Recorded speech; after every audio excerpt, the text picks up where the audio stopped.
Geoffrey Chaucer, 1340 to 1400. He was a man full of the blood and beer of merry England, capable of taking in his stride the natural difficulties of life, drawing their sting with a forgiving humor, and picturing all phases of the English scene with a brush as broad as Homer's, a spirit as lusty as Rabelais'. His name, like so much of his language, was of French origin. It meant shoemaker, and probably was pronounced Chaucer. Posterity plays tricks with our very names and remembers us only to remake us to its whim. He was the son of John Chaucer, a London vintner. He won a good education from both books and life. His poetry abounds in knowledge of men and women, literature and history. In 1357, Geoffrey Chaucer was officially listed in the service of the household of the future Duke of Clarence. 2 years later, he was off to the wars in France. He was captured but was freed for a ransom, to which Edward III contributed. In 1367, we find him a yeoman of the King's Chamber, with a life pension of 20 marks, or about $1,333 a year. Edward traveled much with his household at his heels. Presumably, Chaucer accompanied him, savoring England as he went.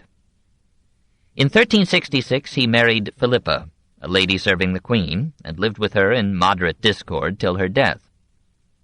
Richard II continued the pension, and John of Gaunt added £10, or about $1,000, annually. There were other aristocratic gifts, which may explain why Chaucer, who saw so much of life, took little notice of the Great Revolt. It was a pleasant custom of those days, which admired poetry and eloquence, to send men of letters on diplomatic missions abroad. So Chaucer was deputed with 2 others to negotiate a trade agreement at Genoa in 1372. And in 1378 he went with Sir Edward Berkeley to Milan. Who knows but he may have met ailing Boccaccio, aging Petrarch. In any case, Italy was a transforming revelation to him. He saw there a culture far more polished, lettered, and subtle than England's. He learned a new reverence for the classics, at least the Latin. The French influence that had molded his early poems yielded now to Italian ideas, verse forms, and themes. When finally he turned to his own land for his scenes and characters, he was an accomplished artist and a mature mind. No man could then live in England by writing poetry. We might have supposed that Chaucer's pensions would keep him adequately housed, fed, and clad. After 1378, they totaled some $10,000 in the money of our time. Besides, his wife enjoyed her own pensions from John of Gaunt and the king.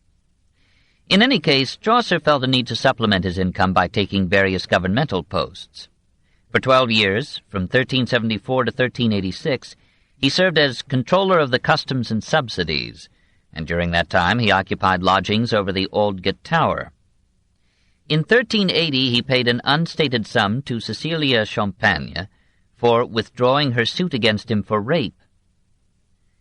5 years later he was appointed Justice of the Peace for Kent, and in 1386 he had himself elected to Parliament. It was in the intervals of these labors that he wrote his poetry. He describes himself in the House of Fame as hurrying home after he had made his reckonings and losing himself in his books, sitting dumb as a stone and living like a hermit in all but poverty, chastity, and obedience, and setting his wit to make books, songs, and ditties in rhyme. In his youth, he tells us, he had written many a song and lecherous lay. He translated Boethius's The Consolation of Philosophy into good prose, and part of Guillaume de Loris's Roman de la Rose into excellent verse. He began a number of what may be called major-minor poems: The House of Fame, The Book of the Duchess, The Parliament of Fowls, and The Legend of Good Women. He anticipated us in being unable to finish them. They were ambitious yet timid tentatives, frank imitations, in theme and form, of continental origins.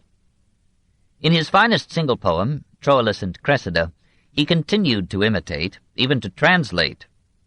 But to 2,730 lines that he lifted from Boccaccio's Philostrato, he added 5,696 lines of other provenance, or coined in his own mint. He made no attempt to deceive. He repeatedly referred to his source and apologized for not translating at all. Such transfers from one literature to another were considered legitimate and useful, for even well-educated men could not then understand any vernacular but their own. Plots, as Greek and Elizabethan dramatists felt, were common property. Art lay in the form.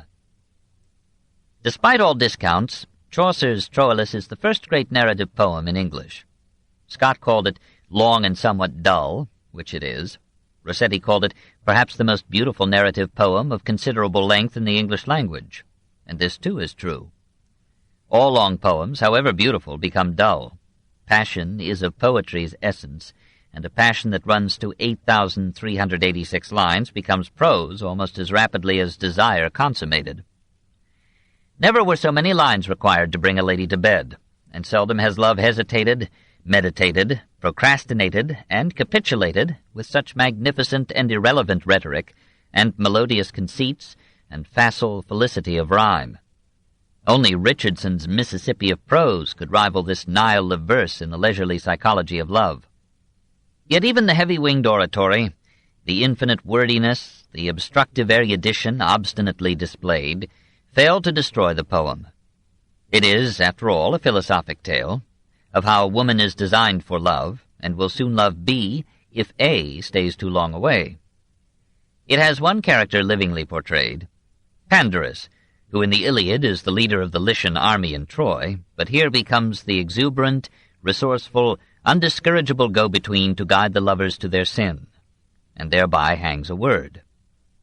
Troilus is a warrior absorbed in repelling the Greeks, and scornful of men who, dallying on soft bosoms, become the thralls of appetite. He falls deliriously in love with Cressida at first sight, and thereafter thinks of nothing else but her beauty, modesty, gentleness, and grace. Cressida, after waiting anxiously through 6,000 lines for this timid soldier to announce his love, falls with relief into his arms, and Troilus forgets two worlds at once. All other dreads were and from him fled, both of the siege and his salvation. Having exhausted himself in achieving this ecstasy, Chaucer hurries over the bliss of the lovers to the tragedy that rescues it from boredom. Cressida's father having deserted to the Greeks, she is sent to them by the angry Trojans in exchange for the captured Antenor. The broken-hearted lovers part with vows of everlasting fidelity. Arriving among the Greeks, Cressida is awarded to Diomedes, whose handsome virility so captivates his captive that, qual plum invento, she surrenders in a page what before had been hoarded through a book. Perceiving which, Troilus plunges into battle seeking Diomedes, and finds death on Achilles' spear. Chaucer ended his amorous epic with a pious prayer to the Trinity, and sent it, conscience-stricken, to moral Gower to correct of your benignity. Probably in 1387, he began the Canterbury Tales. It was a brilliant scheme. To join a varied group of Britons at the Tabard Inn in Southwark, where Chaucer himself had emptied many a tankard of ale, ride with them on their vacation pilgrimage to the shrine of Becket at Canterbury, and put into their mouths the tales and thoughts that had gathered in the travelled poet's head through half a century. Such devices for stitching stories together had been used many times before, but this was the best of all. Boccaccio had assembled for his Decameron only one class of men and women. He had not made them stand out as diverse personalities. Chaucer created an inn full of characters so heterogeneously real that they seem truer to English life than the stuffed figures of history. They live and very literally move. They love and hate, laugh and cry. And as they jog along the road, we hear not only the tales they tell, but their own troubles, quarrels, and philosophies. Who will protest at quoting once more those spring-fresh opening lines? When that April with his showers sweet the drought of March hath pierced to the root, and bathed every vine in sweet liquor, of which virtue engendered is the flower. When Zephyrus eke with his sweet breath inspired hath in every holt and heath the tender crops, and the young sun hath in the ram his half-course a run, and small fowls make melody that sleepen all the night with open eye, then longen folk to go on pilgrimages, to fern hollows, couth and sundry lawns. In Southwark at the Tabard, as I lay ready to wenden on my pilgrimage to Canterbury with full devout courage, at night was come into that hostelry well 29 in a company of sundry folk, by adventure folly and fellowship, and pilgrims were they all, that toward Canterbury would ride. Then, one after another, Chaucer introduces them in the quaint sketches of his incomparable prologue. A knight there was, and that a worthy man, that from the time when he first began to ride out he loved chivalry, truth and honour, freedom and courtesy. At mortal battles had he been 15, and foughten for our faith at Tramesine. And though that he were worthy, he was wise, and of his port as meek as is a maid. He never yet no villainy said in all his life, unto no manner wight. He was a very parfit gentle knight. And the knight's son, a young squire, a lover, and a lusty bachelor. So hot he loved that by night or tale he slept no more than doth a nightingale. And a yeoman to serve the knight and the squire, and a most charming prioress. There was also a nun, a prioress, that of her smiling was full simple and coy. Her greatest oath was by Saint Loy, and she was clept Madame Eglantine. Full well she sung the service divine, and tuned in her nose full seemly. She was so charitable and piteous, she would weep if that she saw a mouse caught in a trap, if it were dead or bled. Of small hounds had she, that she fed with roasted flesh or milk and wastel bread. But sore weep she if one of him were dead. Of small coral about her arm she bare a pair of beads, gilded all with green, and thereon hung a brooch of gold full sheen, on which there was first a crowned A, and after Amor vincit omnia. Add another nun, 3 priests, a jolly monk that loved venery, that is, hunting, and a friar unmatched in squeezing contributions out of pious purses. For though a widow had not a shoe, so pleasant in his in principio, yet would he have a farthing ere he went. Chaucer likes better the young student of philosophy. A clerk there was of Oxenford also, that unto logic had long ago. As lean was his horse as is a rake, and he was not right fat, I undertake, but looked hollow, and thereto soberly.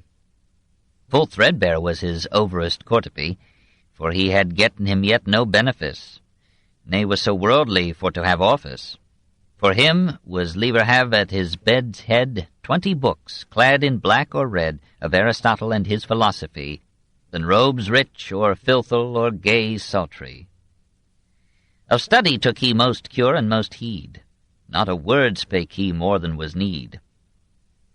Sounding in mortal virtue was his speech, and gladly would he learn and gladly teach. There was also a wife of Bath, of whom more anon, and a poor parson, rich of holy thought and work, and a ploughman, and a miller, who had on the top of his nose a wart, and thereon stood a tuft of hairs red as the bristles of a sow's ears, and a monciple, or buyer for an inn or a college, a reeve, or overseer for a manor, and a sumner, or server of summonses. He was a gentle harlot, rogue, and a kind. A better fellow should men not find. He would suffer for a quart of wine a good fellow to have his concubine a 12-month, and excuse him at full. With him rode a gentle pardoner, his wallet lay before him in his lap, brimful of pardons, come from Rome all hot. And there was a merchant, and a man of laws, a franklin or freeholder, a carpenter, a weaver, a dyer, a tapier or upholsterer, a cook, and a shipman. And there was Geoffrey Chaucer himself, standing shyly aside, large, fat, and difficult to embrace, and looking forever upon the ground as if to find a hare. And not least was mine host, owner of the Tabard Inn, who vows he has never entertained so merry a company. Indeed, he offers to go with them and be their guide, and he suggests, to pass the 56 miles away, that each of the pilgrims shall tell 2 tales going and 2 on the return, and that he who tells the best shall have a supper at our aller cost, a supper at the general expense, when they reach the inn again. It is agreed. The moving scene of this comédie humaine is set. The pilgrimage begins, and the courtly knight tells the first story, of how 2 dear friends, Palamon and Arcite, see a lass gathering flowers in a garden, fall equally in love with her, and contend in a fatal joust for her as the complacent prize. Who would believe that so romantic a pen could turn in a line from this chivalric fustian to the scatophilic obscenity of the miller's tale. But the miller has been drinking, and foresees that his mind and tongue will slip to their wonted plane. Chaucer apologizes for him and himself. He must report matters honestly, and he invites the chaste reader to skip to some story that toucheth gentleness, morality, and holiness. The prioress's tale begins on a sweetly religious note, then recounts the bitter legend of a Christian boy supposedly slain by a Jew, and how the provost of the town dutifully arrested its Jews and tortured a number of them to death. From such piety, Chaucer passes, in the prologue to the Pardoner's Tale, to a sharp satire on relic-mongering peddlers of indulgences. This theme will be centuries old when Luther trumpets it to the world. Then, in the prologue to the Wife of Bath's tale, our poet reaches the nadir of his morals and the zenith of his power. It is a riotous protest against virginity and celibacy, put into the bawdy mouth of an expert on matrimony. A woman who has had 5 husbands since she was 12 years of age, has buried 4 of them, and looks forward to a 6th to assuage her youth. God bade us for to wax and multiply, but of no number mention made he, of bigamy or of octogamy. Why should men speak of it villainly? Lo, here the wise king, Lord Solomon, I trow he had wives more than one. As would God, it lieful were to me to be refreshed half so often as he. Alas, alas, that ever love was sin. We shall not quote her physiological confessions, nor their masculine counterpart in the Sumner's Tale, wherein Chaucer stoops to study the anatomy of flatulence. The air is cleared when we come to the fable of the ever-obedient Griselda in the Oxford Cleric's Tale. Neither Boccaccio nor Petrarch had told so well this legend dreamed by some harassed male. Of the 58 stories promised in the prologue, Chaucer gives us only 23. Perhaps he felt with the reader that 500 pages were enough, and that the well of his inventiveness had run dry. Even in this bubbling stream there are muddy passages, which the judicious eye will overleap. Nevertheless, the slow, deep current carries us buoyantly along and gives forth an air of freshness, as if the poet had lived along green banks rather than over a London gate, though there, too, the Thames was not far to seek. Some of the paeans to outdoor beauty are stereotyped literary exercises, yet the moving picture comes alive with such naturalness and directness of feeling and speech, such revealing first-hand observation of men and manners as rarely may be found between the covers of one book, and such a cornucopia of images, similes, and metaphors as only Shakespeare would again provide. The pardoner mounts the pulpit, nods east and west upon the congregation like a dove on a barn gable. The East Midland dialect that Chaucer used became through him the literary language of England, a vocabulary already rich enough to express all graces and subtleties of thought. Now, for the first time, the speech of the English people became the vehicle of great literary art. The material, as in Shakespeare, is mostly second-hand. Chaucer took his stories anywhere. The Knight's Tale from Boccaccio's Teseida, Griselda from the Decameron, and a dozen from the French Fabliaux. The last source may explain some of Chaucer's obscenity. However, the most fetid of his tales has no known source but himself. Doubtless he held, with the Elizabethan dramatists, that the groundlings must be given a bawdy sop now and then to keep them awake. He made his men and women talk as matched their rank and way of life. Besides, he repeats, they had drunk much cheap ale. For the most part his humor is healthy, the hearty, lusty, full-bodied humor of well-fed Englishmen before the Puritan desiccation, marvelously mixed with the sly subtlety of modern British wit. Chaucer knew the faults, sins, crimes, follies, and vanities of mankind, but he loved life despite them, and could put up with anybody who did not sell bunkum too dearly. He seldom denounces, he merely describes. He satirizes the women of the lower middle classes in The Wife of Bath, but he relishes her biological exuberance. He is ungallantly severe on women. His mordant quips and slurs reveal the wounded husband revenging with his pen the nightly defeats of his tongue. Yet he speaks tenderly of love, reckons no other boon so rich, and fills a gallery with portraits of good women. He rejects the gentility that rested on birth, and calls only him gentle that doth gentle deeds. But he distrusts the fickleness of the commons, and counts any man a fool who hitches his fortunes to popularity or mingles with a mob. He was largely free from the superstitions of his time. He exposed the impostures of alchemists, and though some of his storytellers bring in astrology, he himself rejected it. He wrote for his son a treatise on the astrolabe, showing a good grasp of current astronomic lore. He was not a very learned man, for he liked to display his learning. He swells his pages with large patches of Boethius, and makes even the wife of Bath quote Seneca. He mentions some problems of philosophy and theology, but shrugs his shoulders at them helplessly. Perhaps he felt, like any man of the world, that a prudent philosopher will not wear his metaphysics on his sleeve. Was he a believing Christian? Nothing could exceed the ruthlessness and coarseness of his satire on the friars in the prologue and the body of the Sumner's Tale. Such darts, however, had more than once been aimed at the brothers by men of orthodox piety. Here and there he raises a doubt of some religious dogma. No more than Luther could he harmonize divine foreknowledge with man's free will. He makes Troilus expound determinism, but in an epilogue he rejects it. He affirms his belief in heaven and hell, but notes at some length that those are bournes from which no attesting traveler returns.